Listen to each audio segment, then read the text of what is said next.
Welcome everyone to the FME World Tour for 2022. Myself and John Arnouch will be your hosts for the next 3 days. John is the founder of Locus and acts as our group director. John, do you want to say a quick hello before I kick things off? Yeah, look, just a quick hello to everybody. Ruby's going to speak for the first part of the session, then I'm going to come on just with a few thoughts towards the end. So I'll turn my camera off. Great to see you all here.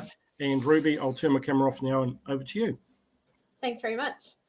So it's been about 11 years since this event started, and incredibly, despite taking shape in a couple of different ways over the years, it's definitely stood the test of time and just continues to grow. In 2020, when coronavirus first became sort of a big thing, consuming online content apparently increased by over 1,000%. And that's not actually taking into account all of your regular day-to-day meetings. So we know it's getting very difficult for you to give up your time, and equally it's getting hard for us to get people's attention when there's just so much competing noise out there. So we're incredibly grateful that you've taken the time to register and join us today. We've put together for this event a good mix of FME technical content, customer stories, and project showcases. And we've sprinkled that with some fun stuff as well. So I'll cover some of those initiatives shortly. Ultimately, Locus would have loved to have brought this event to you live and in person. A lot of planning goes into these events, and given how COVID is currently evolving somewhat unpredictably across Australia and New Zealand and the globe, we didn't want to actually risk having to make last minute changes. But we also saw that it was an opportunity for us to kind of test out a new format, branching out the content over a couple of days, tailoring sessions across different industries and user levels, and also providing some flexibility around how you actually consume that content and what's most relevant to you as the user. So we also had a very short turnaround time this year from the previous year's event. We actually really wanted to bring it back into March, similar to the first World Tours, basically because the new version of FME is typically released around this time. And in the past, we've run it sort of around May, June. And by that time, we think everyone has already had quite a lot of exposure to the new features and functions. So this way we can bring the content to you very fresh, and you can get a first-hand look at what's new, very close to that release date. So, excuse me, it actually is, still new. So before I get too far along, I might just put some slides on.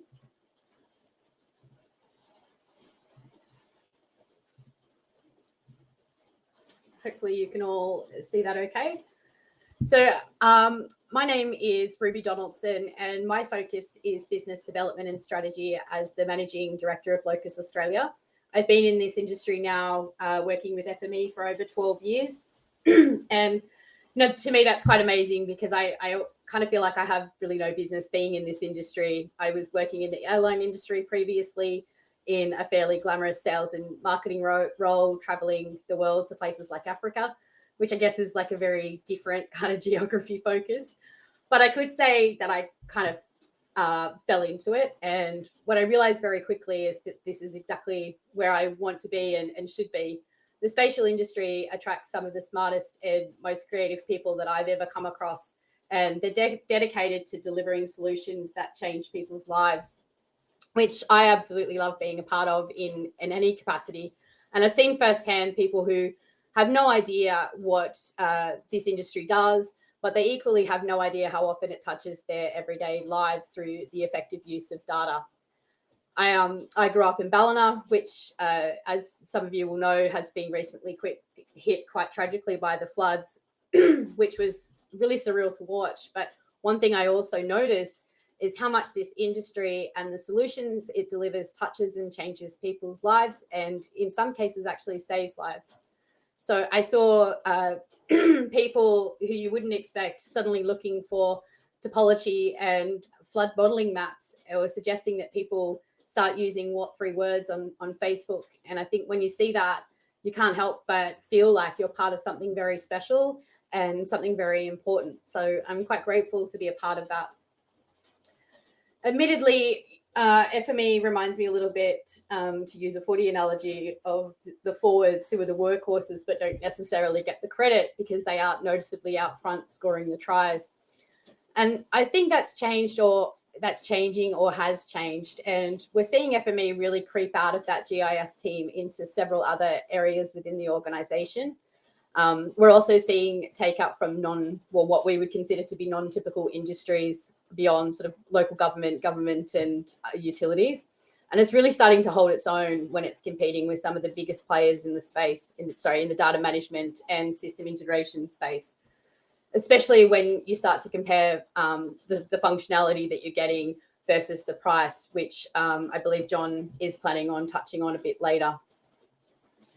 I actually don't think I've ever seen so many people getting FME certified, which I think is testament to how much this technology is growing in terms of its use and importance, where people are taking the time to invest in themselves as leaders in this technology. So some of those people have kindly volunteered to be part of this event today. So with that said, I'm just going to click over to my first slide here. It's just a brief overview of what you can expect for today. So I'm going to cover that in a little bit more detail. So who are Locus? We have offices in both New Zealand and Australia. We are a platinum partner for Safe Software for Asia Pacific and have been for just over 15 years now. We have an incredible, dedicated and multidisciplined team of professionals on staff. Many of those are the triple threat, so they're desktop, server and trainer certified. Our staff are experts, and they have vast experience working with FME across diverse applications, many of whom have worked with us for a very long time. And, we focus as a company heavily on forever tweaking and improving our support offerings, our consulting and our training streams to ultimately support our customers. We support hundreds of customers across Australia, New Zealand and other parts of the globe. And we enjoy strong relationships with those customers and have done for many years, and hopefully will continue to do so well into the future. We actually work across multiple industries, including utilities, government, transport, and quite a lot more. We're seeing a lot more movement in the forestry, ports, and renewable energy space off the back of our partnerships with companies like Remsoft. So we're also seeing a lot more take up in the indoor mapping space, which is quite exciting for us, as Locus is somewhat focused on this area for the last 2 to 3 years, building quite a lot of capability around building those indoor maps. This is just a little brief overview of the facts for this event. So this year is a little different in that we have a number of sessions over the 3 days that you can enroll to, but you're not actually enrolled into the entirety of the event when you register. So you do need to actually go away and build an agenda that's specific to yourself. But most of the sessions are running on the main stage. So it is actually possible for you to just sort of stay logged on and enter into those.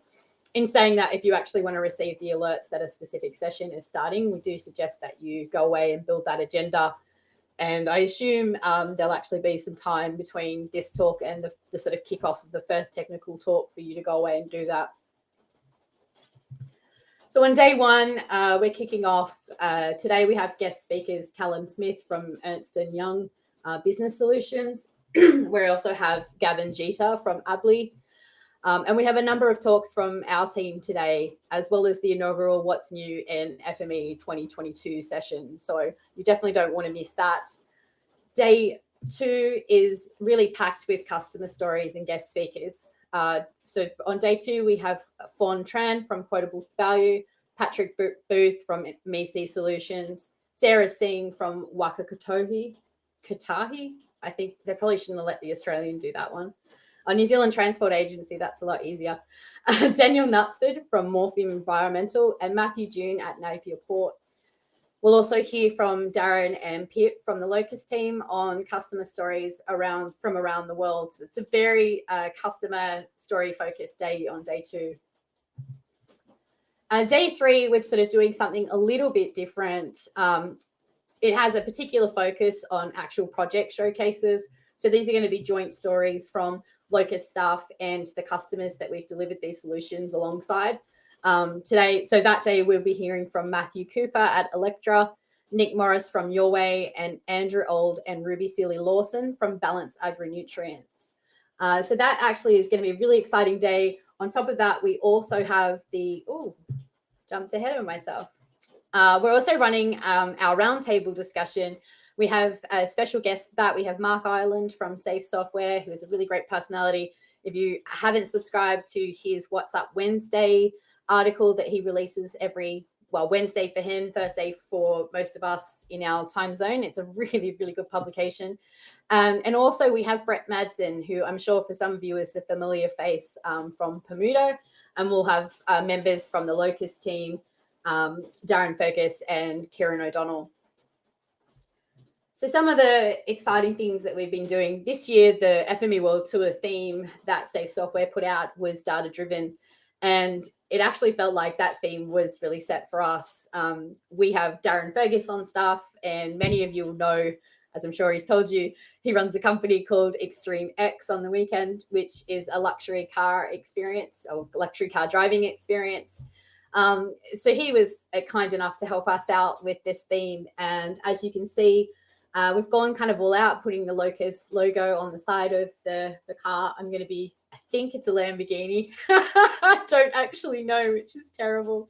But you get the idea. And so we actually grabbed a couple of our key customers and took to the highways to chat about their journey with FME in this kind of very unusual setting. So if you haven't seen those videos, I do suggest you jump on the Locus YouTube channel. Some of them are absolutely hilarious, and I think there's more screaming than actual FME tidbits, but it's actually definitely really a good watch. It's a very good watch. And so then we also have a couple of prizes that we're going to be giving away in sort of respect of this theme. So for New Zealand, we'll be giving away a supercar experience, a passenger ride in the Lamborghini Hurricane. I think I did get it right. So that'll be based in Wellington. So in order to win that, you have to actually run by Darren in Australia. So we've done something a bit different for this market. We're going to be giving away a $300 red balloon voucher, which you can actually use on any supercar experience that they offer. And there's actually quite a lot there. And if you're not a car enthusiast, that's okay. It'll just be a voucher, so you can use it for your hot air balloon ride or whatever else takes your fancy. Again, the terms and conditions are the same. Must attend a minimum of 2 sessions and fill out the feedback form. Lastly, I'm sure you've all noticed that there's a bit of a missing element to this year, and that is the swag. Unfortunately, COVID has hit all businesses, and Safe Software are no different. We actually haven't received the swag as yet for this year, but it is coming, and we'll have a number of prizes to give away. And we'll be sending all of that out to you at the conclusion of the event. So that is it from me. I hope you all really enjoy it. I'm going to turn it over to John now. John? Yeah, if you just want to keep the slides up there, actually, Ruby, if you don't mind. Yeah, sure, that's fine. I'm just going to turn my camera off. Cool. So thanks, Ruby. I think you really set that out really, really well. And just want to say hello to everybody. It's just awesome that you're here today. I've been given an open remit, which means talk about anything and everything. So be careful, right? So Ruby, if you can just click the next slide. I've just got a few, I guess I'd call it observations. I guess after, 15 odd years in the industry and the last couple of years in particular. So these are some bullet points which I'll cover, some kind of flow on to one another. So I'll try and keep sort of to that order. But clearly the elephant in everybody's room has been COVID for the last 2 years, and it's entirely changed everything, hasn't it? I think as a general comment, our industry has been very fortunate in that we've been less affected than so many others, those in tourism and hospitality, etc. We think about them a lot. I think we all know people in those industries, and it's very, very difficult. So in terms of my observations, I'm looking at it both obliquely from an FME perspective, directly as an FME perspective, and I guess ourselves as an industry. So here we are after about 11 odd years of doing these in-person events, and we're doing another virtual one. Today, we're approaching about 400 people who have registered for these events. So that's really quite an amazing number. In New Zealand, we probably in person get around 250 to 300 people. So to be above that, going over 400 is really remarkable for us, and we feel very humble in terms of the support that we get, both through Ruby in Australia and through ourselves here in New Zealand. So I guess the first thing that we can comment on is the obvious one. We're here remotely. And I think that we've now had a turbocharged acceptance of people working from home, people sharing their time between being in the office or from home. And that really does feed into FME insofar as being able to access those licenses either at work or actually for some people having home licenses, having licenses in both places, in fact. And so I think when organizations start to emerge as they currently are from the COVID environment that we are in, they have to start thinking about how they're going to manage their clients and how actually they're going to be managing their human resources. I think resourcing therefore becomes the biggest challenge. In fact, we've had no travel for the last 2 years. We've got young people who have finished university in Australia and New Zealand, and I'm sure so many of you have done this. The culture is you've gone to university, you've gone out and worked for a couple of years, saved a few bucks, and now we're going to go and travel Europe. We're going to spend some time sharpening our professional skills, and maybe we return home to New Zealand, maybe we stay overseas. We haven't seen that for 2 years. So we can reasonably expect that a lot of organizations are going to see staff who are going to just spread their wings and go overseas. In fact, we've already started to see that. On LinkedIn, there's been a couple of people who have said, look, they're heading off overseas. Do we know anybody over there that they can talk to try and get a role? Those FME skills that they've picked up over the last few years are going to hold them in good stead. FME is over 100 countries around the world, certainly in all the Commonwealth countries where typically we tend to travel. We think of the UK. So for those of you who are using FME, you can feel confident that those skills that you're picking up in New Zealand and Australia are going to be relevant wherever it is that you go. And on that feeds into training.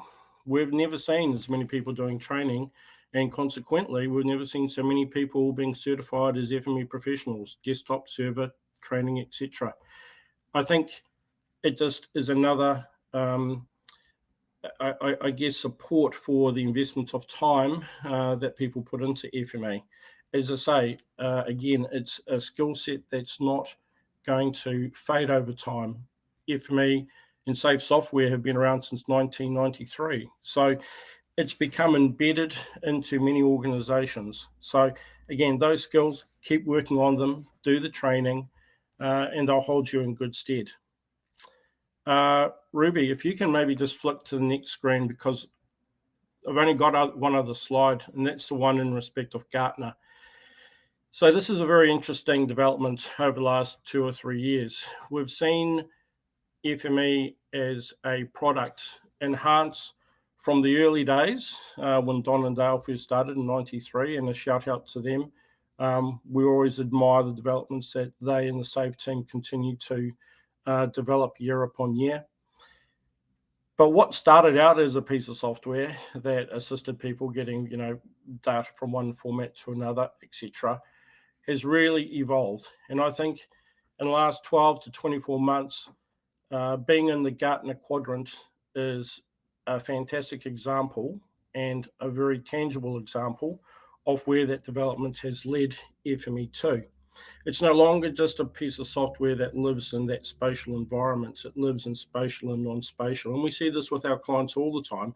As Ruby said, it might start in GIS, but then it spreads out into many other parts of an organization.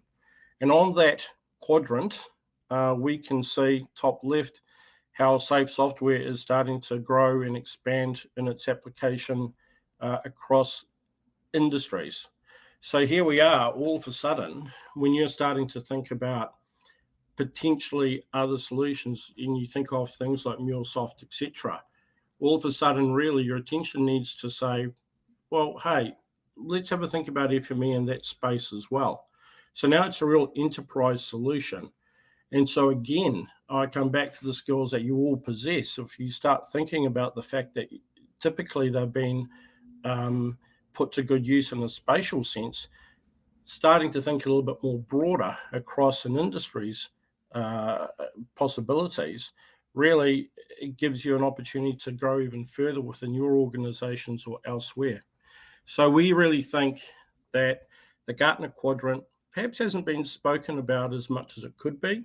I think it certainly is a direction that everybody should keep an eye on, because I think that's where the safe software platform is headed. And I think that's a really exciting thing for all of us, because it just gives out so many more opportunities for people, for our clients, for ourselves, and basically the entire industry. So Ruby, if we could just pop back to that previous slide. One of the things I did want to talk about was about how you can actually get FME software. In the old days, when I first started, it was basically buy a license. You buy a perpetual license, you pay annual maintenance each year, and that's what you would do. If you're a really big organization, you might think about having an enterprise license agreement, but typically most clients would start by buying 1 or 2 licenses and going from there. We've really seen a broadening of the offerings that are available to everybody in respect of getting FME. And one of the biggest growth areas has been subscriptions. And they really are a terrific way for an organization to start at a platform and then spread out. So for, X dollars, you can have desktop and server. And in that 12-month period, you can add as many licenses as you like at no cost. But of course, when you come to renew in the next year, you take that into account. So now you've got a platform which you can just start at a modest level, but it gives you an opportunity to grow and try things out without costing you the earth. Year 2 comes along, you get that opportunity to review, see what you actually do need, and then progress from there. Year 2, you can do the same. You can still keep on adding licenses at no cost. And then when you get to year 3, then you can make that price adjustment. So look, we're always really, really excited and happy to talk to organizations about subscriptions. Perpetual licenses will always have their place. We have a number of smaller clients who will only need 1 or 2 licenses, for example. And so perpetual licenses are always going to be a useful option for them. And then, of course, when you get to be a very, very large organization, then enterprise license agreements are still something to think about as well. Ruby and I and the team are always happy to talk about these options with you. Looking forward, I guess the next concern for us, and I think it's going to affect everybody, is going to be these inflationary times that everybody is talking about. People might have seen a week or so ago in New Zealand, the ASB Bank was saying that costs of an extra $150 a week for most people are on the horizon. That's a pretty scary thought. And when you start thinking about businesses as well, they're going to see these costs coming through to them. Now, how does that affect FME? Well, it comes back to the fact that if you can automate something instead of engaging or spending a lot of time custom building something, then really that's going to be an option that organizations should look at very carefully. We're all going to come under pressure. Organizations are going to come under pressure. And I think that it's just something to be mindful of. So if you then say, as I noted before, I think we're going to see maybe not an exodus, but we're going to see people traveling again, so leaving the country, and we're going to have some inflation on top. I think, unfortunately, we're in for some testing times in the next 12 to 24 months. So FME, I'm not saying is a silver bullet to solve all of your problems, but it's certainly something to keep in mind when you start comparing how you're going to attack an issue or a problem. If you've got something like a subscription or an ELA, you've got all the licenses you need, the cost has gone there. So maybe you can look to FME a little bit more broadly than you currently are. So yeah, I have been speaking for a little while. It's always difficult when you've got an open room. It has to know when to begin and when to end. So I'm going to end pretty soon, but as part of that, I need to say to just mention a couple of extra things. The round table is something that we did at some of our in-person events in New Zealand. We're really excited for Mark Ireland and Brett Madsen to be there in particular. Brett's a guy that's been in this industry for a very long time, and Mark's been with Safe for a very long time. You've got a couple of people therefore that have got insights that are not just technical, but also, I guess, represent the fact that they have all this experience. And I think listening to what they have to say will be a very valuable thing, as well as Darren and Kieran from Locus, who also always have something interesting to add. I need to say a particular thank you to Angela Worsley from Locus for putting all of this together. It's a new platform. It's the Accelerance platform, which Safe used for some of their events. We liked what we saw. We thought we'd try this again. But when you try something new, well, you've always got to be prepared to make that investment in time and effort. And Angie, I just want to say thank you for putting all of this together. Finally, to all the presenters today and in the next couple of days, both from Locus and both externally, just a very big thank you for the time and the effort that goes into your presentations. They're always so professional. The feedback that we get from the presenters, about the presenters, has always been terrific. And I think that that's entirely in line with the efforts that they put in. So a big thank you to them. I'm going to hand this back, I'm going to welcome back Ruby just for a couple of final thoughts as well. As we just say, thanks very much for being here today. As I say, it's remarkable that we're approaching 400 people who have registered for these events. Obviously, not all are going to watch us live, but they're going to have the recordings which they can go and have a look at. So it's really fantastic to have everybody here. We think that the agenda that we've managed to put together this year is an exciting one and has some really interesting topics. Jan's going to talk about Snowflake, for example. Maybe 2 or 3 years ago, that's something that was on nobody's lips, but now it's come from nowhere in a sense. So we're looking forward to that. We're looking forward to the updates from people like Mike. So there's just a whole range of sessions that we're really looking forward to, and of course those sessions with our clients who are very near and dear to us. So Ruby, do you have any final thoughts and before we wrap it up? No, I think that pretty much covers it, and it gives people about 15 minutes to kind of have a look around. I think the videos are posted in one of the forum pages for the event, and also I guess there's some time to build the agenda, so that works quite well. Good stuff. All right. Well, I'm going to, the way Accelerance works is that we have to stop the broadcast. So there's about a 10 or 20 second delay. So I'll hand that over to Ruby to do. In the meantime, again, thanks very much for logging in here today. And if you're watching it as a recording, thanks very much for taking the time. We know that there are a lot of events virtually around the world. And so for you to be here today with us is something we don't take for granted. We're very appreciative. And we look forward to seeing you in person and to seeing you over the next couple of days with the agenda events that we have. So thanks once again. Great. Thanks, everyone.